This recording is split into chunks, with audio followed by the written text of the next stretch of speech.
کیا ہم صرف مصیبتوں میں اللہ کو یاد کرتے ہیں اور راحت ملتے ہی اللہ کو بھول جاتے ہیں؟ قرآن کریم میں اللہ رب العالمین انسان کی کمزوری کو بڑی گہرائی سے بیان فرماتا ہے۔ ارشاد باری تعالیٰ ہے وَإِذَا مَسَّ الْإِنسَانَ الضُّرُّ دَعَانَا، کہ جب انسان کو تکلیف پہنچتی ہے تو ہمیں پکارتا ہے، لِجَنبِهِ أَوْ قَاعِدًا أَوْ قَائِمًا، لیٹے ہوئے یا بیٹھ کر یا کھڑے ہو کر، فَلَمَّا كَشَفْنَا عَنْهُ ضُرَّهُ، پھر جب ہم اس سے اس کی تکلیف کو دور کر دیتے ہیں، مَرَّ كَأَن لَّمْ يَدْعُنَا إِلَىٰ ضُرٍّ مَسَّهُ، تو وہ یوں گزر جاتا ہے گویا اس نے کبھی ہمیں پکارا ہی نہیں تھا۔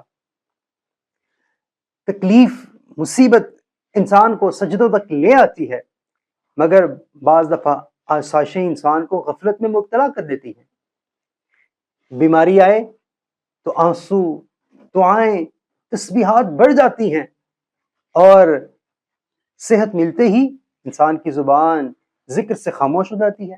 تو قرآن ہمیں یہ احساس دلاتا ہے کہ اللہ رب العالمین کو صرف مصیبت کے وقت ہی نہیں بلکہ نعمت کے وقت بھی یاد رکھا کریں۔ یاد رکھیں، جو شخص نعمت کے وقت، آسائش کے وقت اللہ رب العالمین کو یاد رکھتا ہے، پھر اللہ آزمائش میں اس کو کبھی تنہا نہیں چھوڑتا۔ فلا يتدبرون القرآن